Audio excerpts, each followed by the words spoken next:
ஆமென். Price Lord. ஆமென். கர்த்தர் நல்லவர். தினமும் இயேசுவோடு இந்த மார்னிங் டிவோஷனலில் எங்களோடு இணைந்திருக்கிற யாவருக்கும் இயேசுவின் நாமத்தினாலே அன்பின் வாழ்த்துக்கள். ஹல்லேலூயா. கர்த்தர் எவ்வளோ நல்லவர். ஆமென். நான் ஒவ்வொரு நாளுமே அவர் சமூகத்துக்கு வந்து அவர் ஆராதிக்கும்படியாக தேவன் நமக்கு கிருபை செய்திருக்கிறார். ஆமென். ஸோ தேவனாக கர்த்தர் அவர் நல்லவராக இருக்க எந்த சூழ்நிலை ஆனாலும் நம் ஆராதிக்கிற இயேசு அவர் நல்லவர். ஆமென். அப்படி நம்ம சேர்ந்து ஒரு பாடலாக பாடலாம். நமக்கு சேர்ந்து தெரிந்த பாடல் தலை சாய்க்கும் கல் நிறையம் இங்கே மூளைக்கல் நீங்கள் தான் இயேசப்பா ஏல் பெத்தேல் அமைந்து வானத்தின் வாசல் சொன்னதை செய்யும் அளவும் கர்த்தர் நம்மை கைவிடவே மாட்டார். இன்றைக்கு தேவனாக கர்த்தர் நம்மை குறித்து சொன்ன எல்லாவற்றையுமே அவர் நிறைவேற்றுவதில் அவர் உண்மையுள்ளவராக இருக்கிறார். ஹல்லேலூயா. நம்ம சேர்ந்து பாடலாமா? தலை சாய்க்கும் கல் நிறையம் மூளைக்கல் நிறையம். எஸ், நல்ல கரங்களை தட்டி சந்தோஷமா இந்த காலை நேரத்தில் பாடி நம்ம கர்த்தரை மகிமைப்படுத்தலாம்.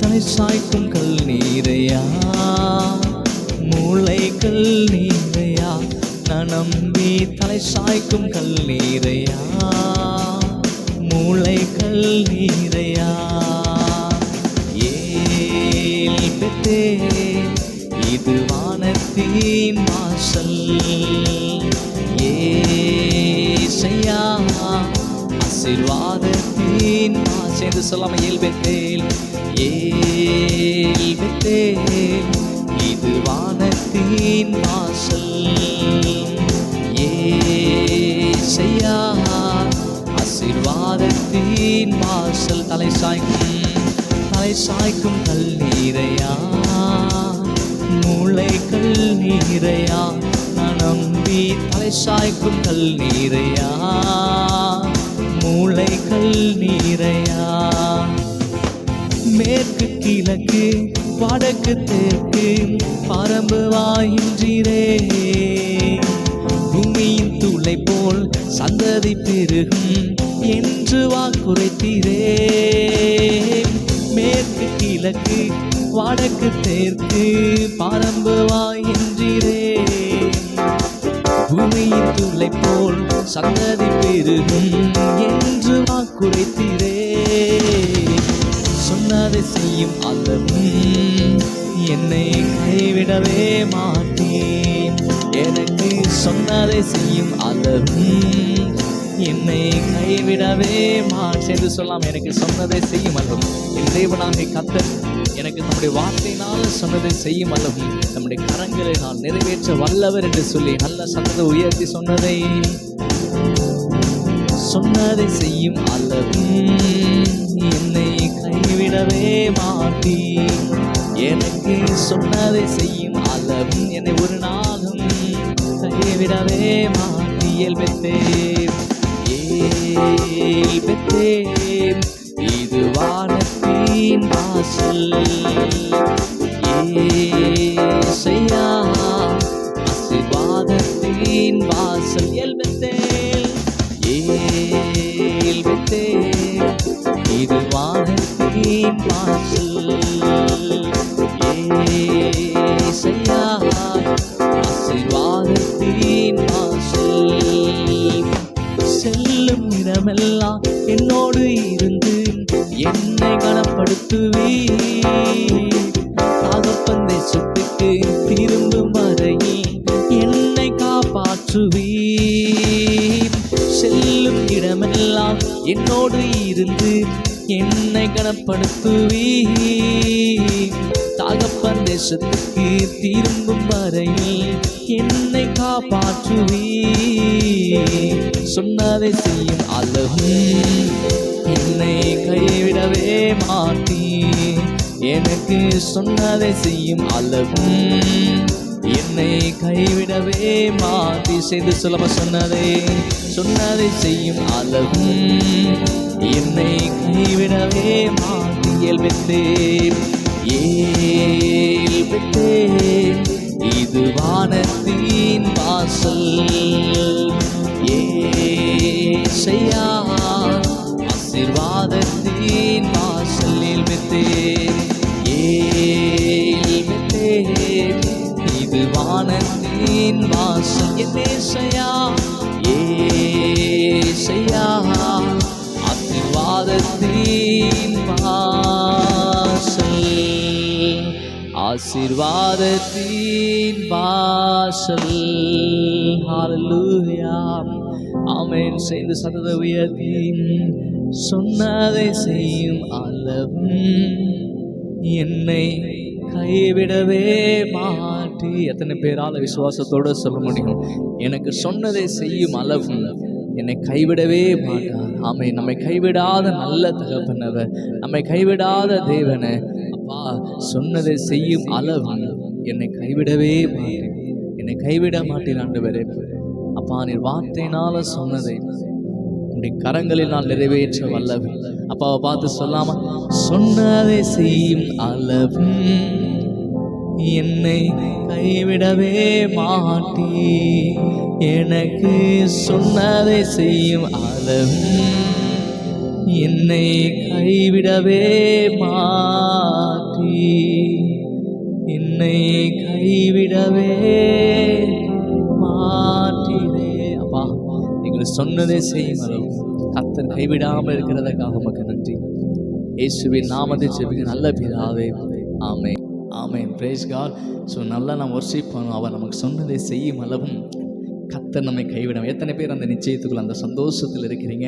என் தேவனாக கர்த்தர் இந்த வருடத்தில் எனக்கு வாக்கு தத்தமாக சொன்ன எல்லாவற்றையுமே அவர் நிறைவேற்ற வல்லவர் என்பதில் எத்தனை பேர் உறுதியாக இருக்கிறீங்க? ஆமென். ஸோ நீங்களும் நானும் நம்ம ஆராதிக்கிற தேவன் அவர் சர்வ வல்லமையுள்ளவர். நம்மை குறித்து சொன்ன எல்லா வாக்கு தத்தத்தையுமே நிறைவேற்றவர். அடிக்கடி நம்ம இந்த வார்த்தையை நம்ம கேட்டுகிட்டே இருக்கிறோம். வாக்கு தத்தம் பண்ணினவர் உண்மையுள்ளவர், அதை நிறைவேற்ற வல்லவர் என்பதை நம்ம அடிக்கடி நம்ம பார்க்குறோம். ஆமென்.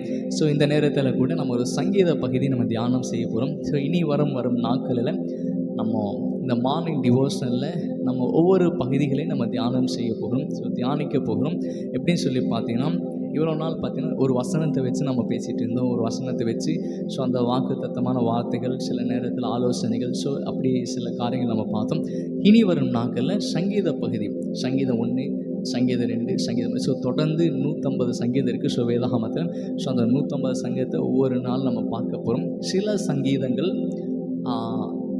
அதிகமான வசனங்கள் கொண்ட சங்கீதமாக இருக்குது. ஸோ அப்படிப்பட்ட நேரத்தில் ஒரு 10 வசனங்கள் நம்ம ஃபஸ்ட்டு 10 பார்த்துட்டு செகண்ட் டேக்கு அடுத்த 10 11லேருந்து 20 ஸோ அதிகமாக இருக்கிற சங்கீதத்தில் நம்ம அப்படி பிரித்து பார்க்கலாம். மற்றபடி சின்ன சின்ன சங்கீதத்திலலாம் நம்ம அப்படி தொடர்ந்து நம்ம பார்த்து அந்த சங்கீதம் ஃபுல்லாக ஹோல் சங்கீதம் வாசித்து நம்ம அதிலேருந்து சில காரியத்தை கற்றுக்கொள்ள போகிறோம். இன்றைக்கு சங்கீதத்தின் சில முன்னுரை காரியத்தை நான் அவரை சொல்கிறேன். ஸோ சொன்னதுக்கப்புறம் அந்த முதல் சங்கீதம் வாசித்து சில காரியங்கள் நம்ம கற்றுக்கொள்ள போகிறோம். எத்தனை பேர் சந்தோஷமாக இருக்கிறீங்க? ஆமாம். எனக்கு ஒரு மார்னிங் டிவோஷனில் நம்ம அநேக காரியங்கள் நம்ம கற்றுக்கொள்ளணும். ஆமாம். காலையில் நம்ம எழுந்ததுமே நம்ம தேவனை குறித்த காரியங்கள், ஸோ சங்கீதம் புஸ்தகம் தேவனுடைய செயல்பாடுகள், அவர் எப்படிப்பட்டவர் என்பதை இந்த சங்கீதத்திலே பார்க்கணும். நிறையா சங்கீதங்கள் அவருடைய அதிசயத்தை, அவருடைய மகத்துவத்தை, ஸோ தேவன் எப்படிப்பட்டவர் என்பதை குறித்து எழுதப்பட்டதான் நல்ல ஒரு சங்கீதங்கள் வேதாகமத்தில் இருக்காமே. ஸோ நிறையா நேரத்தில் நம்ம சந்தோஷமாக இருந்தால் என்ன பண்ண, சந்தோஷமாக இருக்கிறவன் சங்கீதம் பாடக்கடவன். ஆமாம். நம்ம சந்தோஷமாக இருக்கும்போது சங்கீதம் படிச்சோம். இந்த சங்கீதத்தையெல்லாம் நம்ம சங்கீதம் பாடலாம் கூட நம்ம பாடலாம். ஒரு வேளை நீங்கள் டைம் ஃப்ரீயாக இருப்பீங்கன்னா வேதாகமத்தை நீங்கள் எடுத்து வாசிக்கும் போது சங்கீத பகுதியில் எடுத்து நீங்களே ஒரு ராகம் போட்டு அதுக்கு டியூன் அந்த சங்கீதத்தை நீங்கள் பாடலாம். ஸோ இனி வரும் நாட்களில் அப்படிப்பட்ட சங்கீதத்தை நம்ம ட்ரை பண்ணலாம். ஆமீன். ஒரு நாள் நம்ம அந்த சங்கீதத்தை எப்படி நம்ம பாடலாம் அப்படி சொல்லி நம்ம ட்ரை பண்ணலாம். ஓகே. இன்றைக்கி சங்கீதம் 1 நம்ம வாசிக்கலாம். வேதாகமம் கையில் இருந்தால் எடுத்துக்கோங்க, இல்லைன்னா நான் சொல்கிறத நீங்கள் கவனமாக கேளுங்க. சங்கீதம் 1 இன்னிலேருந்து நம்ம தொடர்ந்து நம்ம ஒவ்வொரு சங்கீதம் நம்ம பார்க்கலாம். சங்கீத புஸ்தகம் 1. துன்மார்களுடைய ஆலோசனை நடவாமல், பாவிகளுடைய வழியில் இல்லாமலும், பரியாசக்காரர் உட்காரும் இடத்தில் உட்காராமலும், கர்த்தருடைய வேதத்தில் பிரியமாக இருந்து இரவும் பகலும் அவருடைய வேதத்தில் தியானமாயிருக்கிற மனுஷன் பாக்கியவான். அவன் நீர்க்காலின் ஓரமாய் நடப்பட்டு தன் காலத்தில் தன் கனியை தந்து இலையுதிரார் இருக்கிற மரத்தை போல் இருப்பான். அவன் செய்வதெல்லாம் வாய்க்கும்.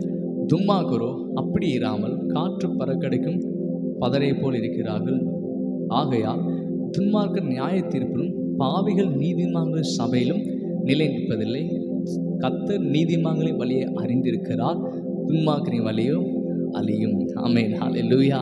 ஸோ இந்த அழகான ஒரு சங்கீதம், முதல் சங்கீதம் நமக்கு தெரியாத இருக்க வாய்ப்பே கிடையாது. ஏன்னா வேதாகமத்தில் சங்கீத புஸ்தகம் அதிகமாக நம்ம விரும்பி படிக்கிறதான ஒரு புஸ்தகமாக இருக்குது. நிறைய பேருக்கு சங்கீதம் ஒன்று நல்லாவே தெரியும். ஏன்னா கர்த்தருடைய வேதத்தில் பிரியமாக இருக்கிற மனுஷன் அவன் பாக்கியவான்னு சொல்லிட்டு நம்ம அந்த வசனம் அடிக்கடி நம்ம கேட்டு இருக்கிறோம். ஸோ அந்த மனுஷன் எப்படி இருப்பான்னு சொல்லி நம்ம பார்த்துக்கிறோம். ஸோ நிறைய சங்கீதம் இன்றைக்கி அதிகமான பேர் விரும்புகிறதான ஒரு பகுதி அப்படின்னு சொன்னால் சங்கீதங்கள், சங்கீத புஸ்தகம். இந்த புஸ்தகத்தை அதிகமாக நம்ம விரும்புகிறோம். ஏன்னா அதிகமான ஆலோசனைகள், நல்ல காரியங்கள், நம்ம வாழ்க்கைக்கு தேவையான அநேக காரியங்கள் இந்த சங்கீத புஸ்தகம் நல்லா பார்க்க முடியும்.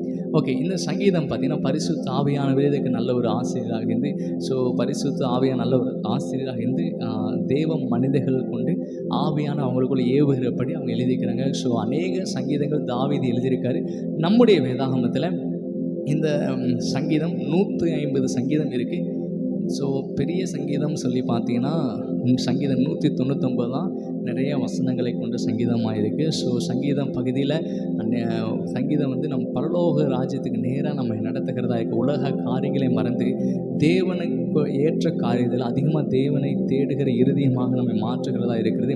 சங்கீதத்தை நம்ம வாசிக்க ஆரம்பிக்கும் போது நமக்குள்ள ஒரு சந்தோஷம் உண்டாகும். ஏன்னா அவ்வளோ சில பாடுகளை குறித்து சங்கீதத்தை எழுதியிருக்கிறாங்க. ஸோ அந்த பாடுகள்லேருந்து எப்படி ஜெயம் உண்டாகும் அப்படிப்பட்டதான காரியங்களும் இந்த சங்கீதத்தில் இருக்குது. அது மாத்திரம் இல்லாமல் ஒரு ஜெயமுள்ள மனசு எப்படிப்பட்டவனாக இருக்கிறான், தேவன் எப்படிப்பட்டவர் என்பதை இந்த சங்கீதத்தில் அநேக இடத்துல பார்க்க முடியும். இந்த சங்கீதங்களை எபிரேய பாஷையில் என்ன சொல்லுவாங்கன்னா, எபிரேய பாஷையில் தெக்கில் அப்படின்னு சொல்லுவாங்க. இந்த சங்கீதத்தை எபிரேய பாஷையில் கரெக்ட், ஆமாம், தெக்கில் அப்படி சொல்ல. ஸோ தெக்கில் அப்படின்னா என்ன அர்த்தம்னா துதியின் கீதங்கள், துதியின் கீதங்கள். ஆமாம், தெக்கில் அப்படி சொன்னால் துதியின் கீதங்கள் சொல்லாத. துதியின் கீதம் அவருடைய மகத்துவத்தை எண்ணி நம்ம துதிக்கிற போகும். ஓகே, இரண்டாம் வசனத்தை நம்ம பார்க்கலாம். கர்த்தருடைய வேதத்தில் பிரியமாக இருந்து இரவும் பகலும் அவருடைய வேதத்தில் தியானமாக இருக்கிற மனுஷன் பாக்கியவான். அல்லேலூயா.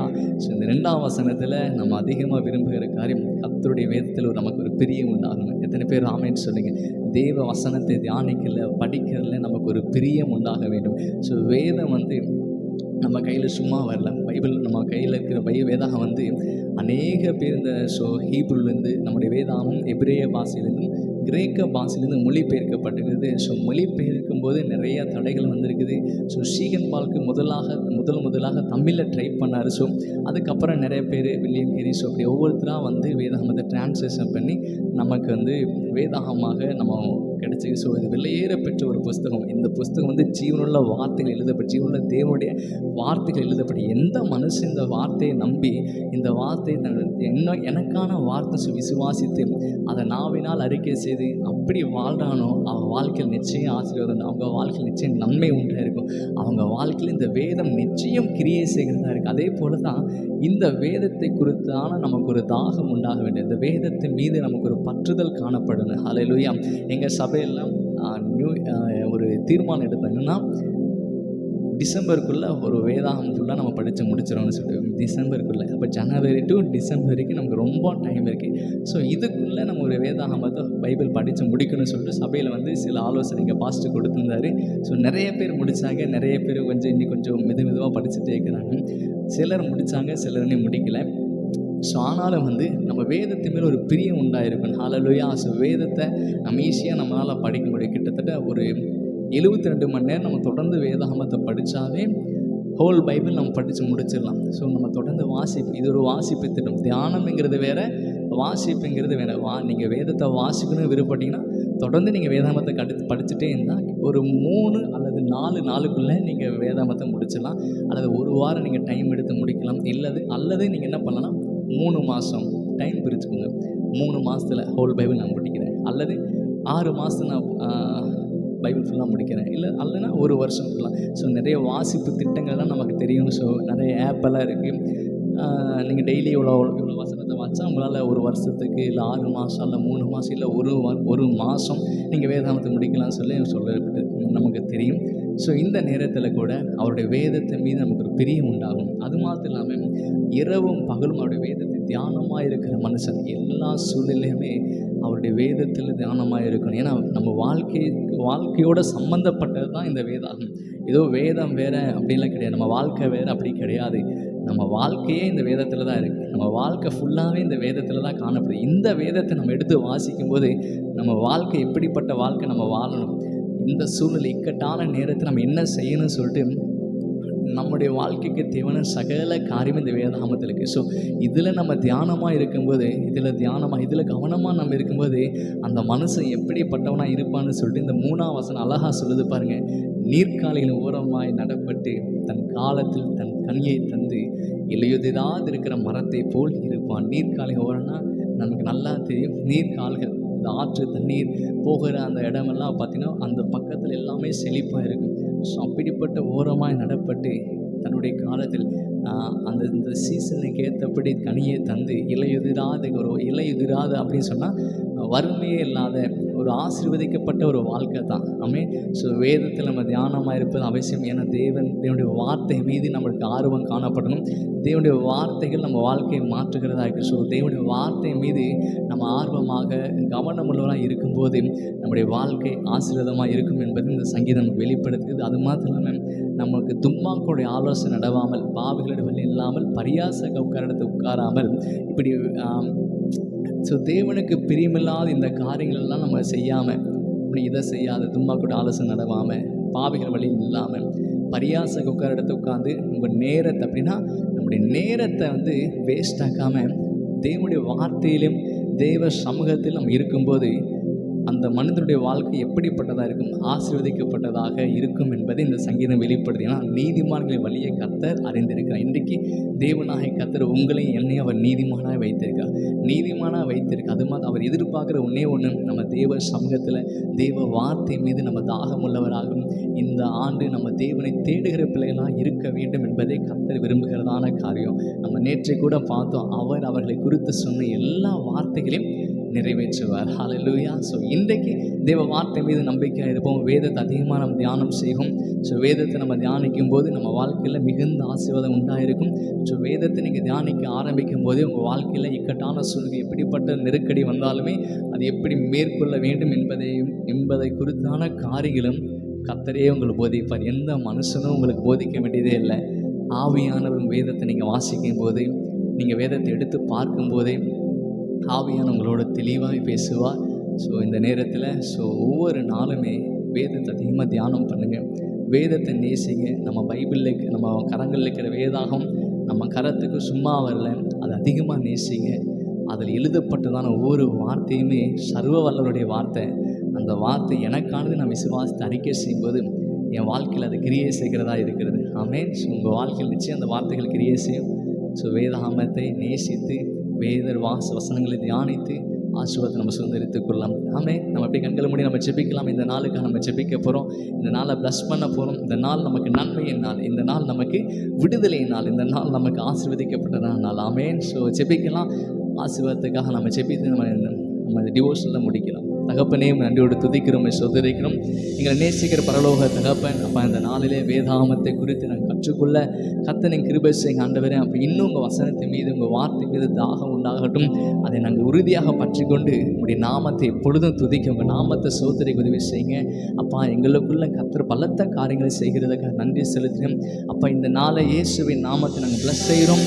இது ஆசீர்வதிக்கப்பட்டதனால், விடுதலையினால், மகிமையினால் இந்த நாளில் உங்கள் பிள்ளைகள் வாழ்க்கையில் சந்தோஷம் பெருகட்டும், சமாதானம் பெருகட்டும். பலவீனங்கள், வியாதிகள், பிசாசின் போராட்டங்கள் எல்லாம் இயேசுவின் நாமத்தில் மாறட்டும். ஆண்டவரே, இந்த டிவோஷனில் பார்க்குற எல்லாருக்குள்ளும் தேவ வல்லமை இறங்குறதுக்காக உமக்கு நன்றி. நீங்கள் சுகமாக்குங்க, நீங்கள் அற்புதங்களை செய்யுங்க. அப்பா நீ சமீபத்துக்கு மாத்திரம் ஆண்டவரே, நீ தூரத்துக்கும் தேவனாக இருக்கிறீன். இந்த சத்தம் கேட்கப்படுகிற எல்லா இடத்துலையுமே உங்கள் மகிமை வெளிப்படட்டும். உங்கள் பிரச்சனை இறங்குறதுக்காக உமக்கு நன்றி. இந்த நாளில் அவங்க சாட்சியாக சொல்லும், என் தேவனாக கர்த்தர் என்னை கைவிடவே இல்லை, என் தேவனாக கர்த்தர் என்னை நடத்தினார் என்பதை சொல்லி உண்மை மகிமைப்படுத்த கர்த்தர் கிருபை தாங்க. ஆசீர்வதிங்கப்பா, பெரிய காலம் செய்யுங்க. எங்கள் எல்லாரையும் தாழ்த்தி வறுமையாக்கும் நீங்கள் நடத்துங்க. இயேசுவின் நாமத்தை ஜெபிக்க நல்ல பிதாவே, ஆமென். நம்ம சேர்ந்து சொல்லலாம். என் ஆத்மாவே கர்த்தரை ஸ்தோத்திரி, என் முழுமே பரிசுத்த நாமத்தை ஸ்தோத்திரி. என் ஆத்மாவே கர்த்தரை ஸ்தோத்திரி, கர்த்தர் செய்த சகல உபகம் மறவாதே. ஆமென், ஆமென், ஆமென், ஆமென். கர்த்தர் தாமே எங்கள் ஆசீர்வாதத்தை நடத்துவாராக. ஒவ்வொரு நாளும் எங்களோடு இணைந்திருங்கள். ஒவ்வொரு நாளும் தேவன் ஆராதனை செய்து தேவ வசனங்கள் சங்கீத பகுதியை நம்ம தொடர்ந்து நம்ம பார்க்க போகிறோம். ஸோ நிறைய பேர் எங்களை தொடர்பு கொண்டு வாழ்த்துக்கள் சொன்னீங்க. ஸோ அதற்காக நன்றி. திரும்ப சொல்ல உங்கள் அனைவருக்கும் புத்தாண்டு நல்வாழ்த்துக்கள். Wish you happy new year. இந்த வருடம் உங்களுக்கு நன்மையின் வருடம், நன்மைகளை சுதந்திரித்துக் கொள்கிற வருடம். சந்தோஷமாக இருங்க. கர்த்தர் உங்கள் வாழ்க்கையில் பலத்த காரியங்களை செய்வார். ஆமென். God bless you.